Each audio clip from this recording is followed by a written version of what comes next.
میرے بھائیوں اور بہنوں، دنیا میں انسان جب پیدا ہوتا ہے تو وہ بالکل جاہل ہوتا ہے۔ ان کو ذرا یہاں سے ہٹا دیں پلیز۔ اللہ تعالیٰ فرماتے ہیں واللہ اخرجکم من بطون امہاتکم لا تعلمون شیئا، ہم تمہیں دنیا میں جب لے کر آئے تم کچھ بھی نہیں جانتے تھے، زیرو ہوتا ہے۔ اس کے مقابلے میں باقی جتنی مخلوق ہے وہ انڈے سے نکلی یا پیٹ سے نکلی، وہ انتہائی تعلیم یافتہ ہوتی۔ اس کے لیے قرآن کی دوسری آیت ہے، ہمارے لیے میں نے آیت پڑھ کے سنائی لا تعلمون شیئا، تم کچھ بھی نہیں جانتے تھے۔ باقی مخلوق کے لیے اللہ تعالیٰ نے آیت سنائی ربنا الذی اعطی کل شیء خلقہ ثم ہدی، رب وہ ہے جو پیدا کرتا ہے ہر شے کو اور اسے علم دیتا ہے، اسے ہدایت دیتا ہے۔ چیونٹی کتنی چھوٹی سی ہوتی، اس کا انڈا اس سے بھی چھوٹا ہوتا اور اس کی پیدائش ایک اندھیر سوراخ میں ہوتی، لیکن اس کو لائن وہ صرف 1 سینٹی میٹر دیکھ سکتی، اس سے آگے وہ دیکھ نہیں سکتی۔ اسے لائن بنانا کون سکھاتا؟ اسے باہر شربت کا قطرہ گرے تو خوشبو سونگ کر وہاں پہنچنا اسے کون سکھاتا؟ سانپ کو ڈسنا کون سکھاتا؟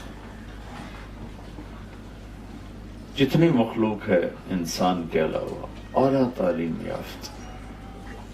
آج پہلا دن ہے، چوہا اپنے گھر سے نکلا، سامنے بلی نظر آئی بھاگ کے اندر، اس کو تو پتہ ہی نہیں یہ کیا چیز ہے، کیسے اسے پتہ چلا کہ یہ دشمن ہے اور یہ میری جان کو خطرہ ہے۔ ربنا الذی اعطی کل شیء خلقہ ثم ہدی، پھر ان کا علم اتنا طاقتور ہے کہ ان کے علم میں غلط فیڈنگ کوئی نہیں، ان کے اندر صحیح علم ہے۔ آپ شیر کے آگے گھاس رکھ دیں، وہ بھوکا مر جائے گا، بیٹھا بیٹھا گھاس نہیں کھائے گا۔ آپ بکری کے آگے گوشت رکھ دیں، وہ بیٹھے بیٹھے بھوک سے مر جائے گی، نہیں کھائے گی۔ اس کے اندر کا سسٹم بولتا ہے کہ یہ میری غذا نہیں، میرا پرہیز۔ یہ سارے مرد بھی بیٹھے ہیں، عورتیں بھی، کئیوں کو شوگر ہوگی، شوگر والے کے سامنے مٹھائی رکھو، دیکھو کیسے کھاتا، اپنے آپ کو تسلی دے گا آج ایک گولی ود کھا رہا ہوں، خود ہی تسلی دیتا ہے۔ تو عقاب کو اونچی اڑان کون سکھاتا؟ مچھلی کو تیرنا کون سکھاتا؟ تھنوں میں دودھ کون بناتا ہے؟ درخت بھی سمجھدار ہے کہ اپنے علم کے خلاف نہیں کرتے، کبھی آم پہ انگور نہیں نکلے، کبھی امرود پہ سیب نہیں نکلے گا، کریلے کا ذائقہ کبھی میٹھا نہیں ہوگا۔ تو یہ جو بے جان چیزیں ہیں، نباتات، ان کا علم بھی اتنا کامل ہے کہ اس کے خلاف نہیں کرتے۔ انسان جاہل پیدا ہوتا ہے اور پھر یہ علم ہوش میں آ کے لیتا ہے، اور اس کے سامنے 2 علم، اس کے اندر غلط بھی فیڈ ہوتا ہے، صحیح بھی فیڈ ہوتا ہے۔ باقی کسی بھی مخلوق میں غلط فیڈنگ نہیں ہو سکتی، جتنا مرضی آپ زور لگا لیں، ان کے اندر اللہ نے صحیح چپ فٹ کی، اس کے اندر غلط میسج جاتا ہی نہیں۔ انسان کے اندر غلط میسج بھی چلا جاتا ہے، صحیح میسج بھی چلا جاتا ہے، دونوں طرح کے۔ جب غلط جاتا ہے تو یہ غلط چلتا ہے، جب صحیح جاتا ہے تو یہ صحیح چلتا ہے۔ کہ اس کا پیپر ہو رہا ہے، ہم دنیا میں خود نہیں آئے، بھیجے گئے ہیں۔ کس نے بھیجا ہے؟ ان ربکم اللہ، تمہارا رب اللہ ہے۔ وہ کون ہے؟ الذی خلق السماوات والارض فی 6 ایام، وہ ہے جس نے 6 دن میں زمین آسمان بنایا۔ ثم استوى علی العرش، پھر اس نے عرش پہ استوا کیا۔ اور کیا کرتا ہے؟ یغشی اللیل النہار، دن اور رات کا نظام چلاتا. اور کیا کرتا ہے؟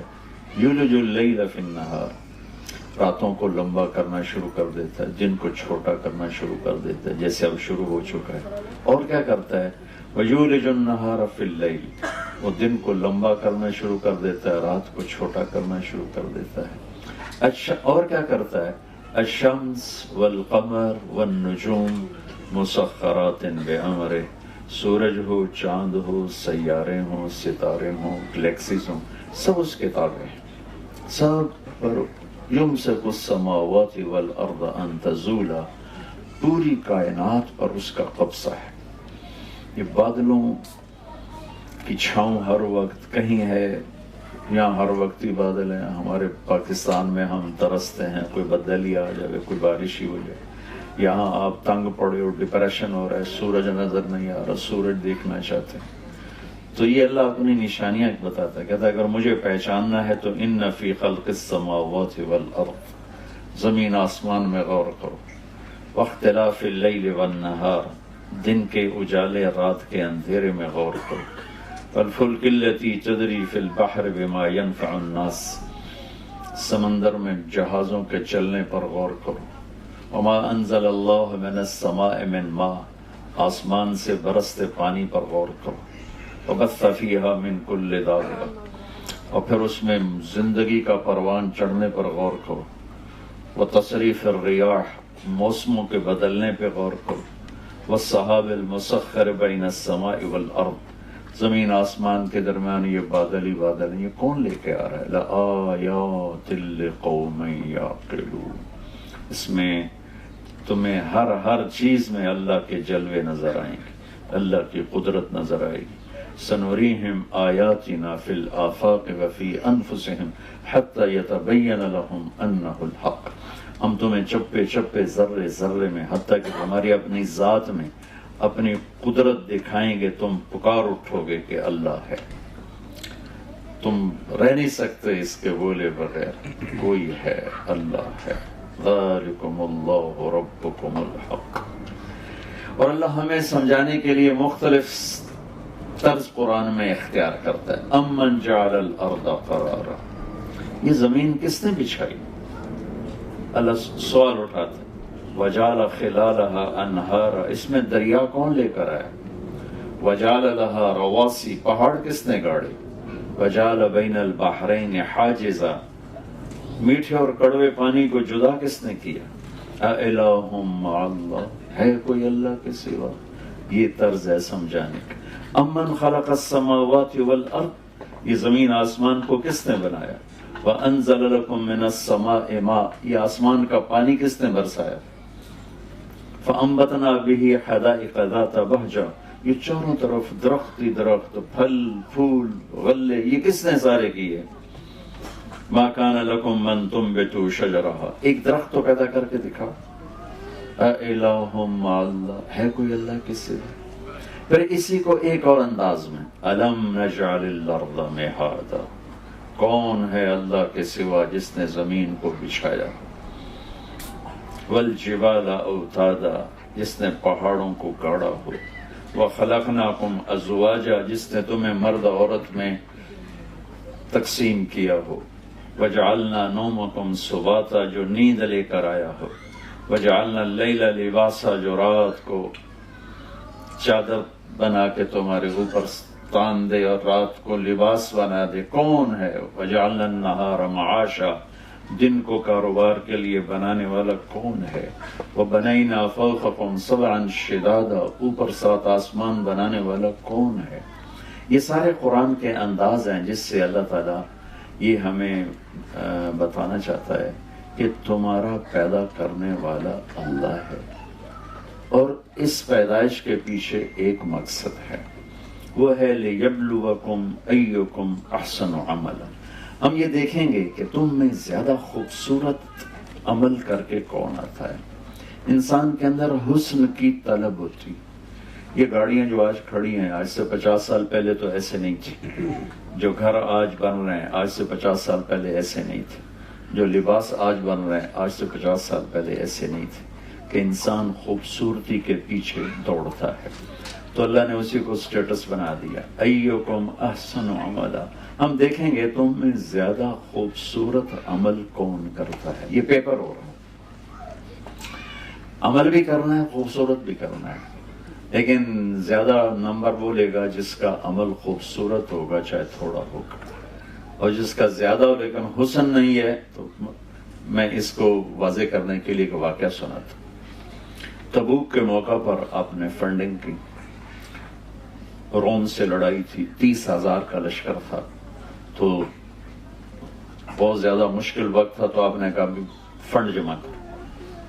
تو عمر رضی اللہ تعالیٰ عنہ ہمیشہ کوشش کیا کرتے تھے کہ میں ابو بکر سے کسی طرح آگے نکل جاؤں، وہ موقع ہی نہیں بنتا تھا۔ ان دنوں ابو بکر غریب تھے اور عمر مالدار تھے، تو عمر کے جی میں آیا کہ آج کا دن ہے میں ابو بکر کو پیچھے چھوڑ سکتا ہوں، ورنہ نہ اس سے پہلے ہوا نہ بعد میں ہوگا۔ تو انہوں نے اپنے مال کا 2 حصے کیے، آدھا لے کر آئے، آدھا چھوڑ کے آئے۔ ابو بکر رضی اللہ تعالیٰ عنہ فقیر تھے، وہ سارا اکٹھا کر کے ایک پوٹلی لے کر آئے۔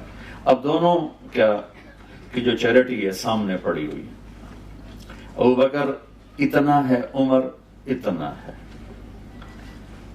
لیکن جو حسن ابو بکر کے مال میں ہے وہ عمر کے مال میں نہیں، کہ ابو بکر تو جھاڑو پھیر کے لے آئے اور عمر آدھا کر کے لائے۔ تو یہاں سوال یہ بنتا ہے عمر کتنا لائے ہو؟ وہ کہتے 10,000۔ ابو بکر تم کتنا لائے ہو؟ وہ کہتے 1,000۔ تو ابو بکر کی ہار تھی، عمر کی جیت تھی۔ موقع کا سوال بھی یہی ہے، لیکن آپ نے سوال ہی بدل دیا، جو بنتا ہی نہیں، ہزاروں بنتا ہی نہیں۔ یہ لوگ فنڈنگ کرتے ہیں تو جب کوئی پیسے لکھاتا ہے تو اسی تک ہی رہتے ہیں نا، مجھے میرے 100 پاؤنڈ لکھو، میرے 200 پاؤنڈ لکھو۔ کبھی کسی نے پوچھا ہے اور پیچھے گھر میں کتنے پڑے ہیں؟ وہ اگلے کی بھی واپس لے لے گا، تجھے تو چور لگ دو، میں نے میرے اگلے بھی واپس کر۔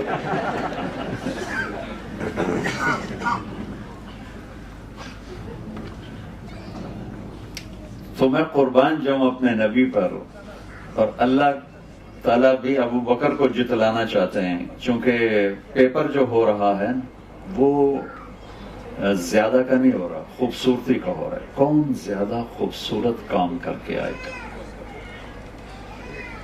تیز تیز پڑھی ہوئی 10 رکعت سے 2 رکعت اچھی طرح پڑھی ہوئی اللہ کو زیادہ پیاری لگتی۔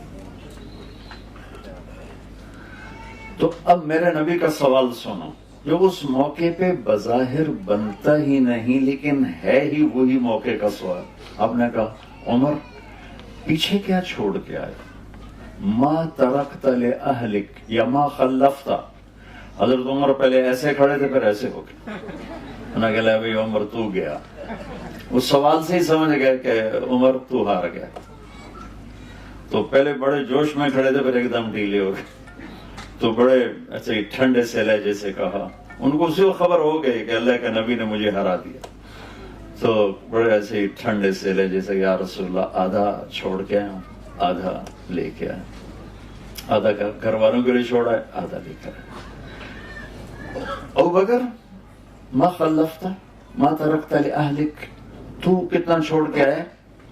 انہوں نے کہا ترکت اللہ و رسولہ، میں تو وہاں اللہ اس کے رسول کو چھوڑ کے آیا ہوں، باقی سارا کچھ لے کے آیا۔ تو اب ابو بکر کا اتنا تھا وہ اتنا ہو گیا، اور عمر کا اتنا تھا وہ اتنا ہو گیا۔ تو عمر کہنے لگے ابو بکر لن اسبقک ابدا، میں تجھ سے آگے کبھی نہیں نکل سکتا۔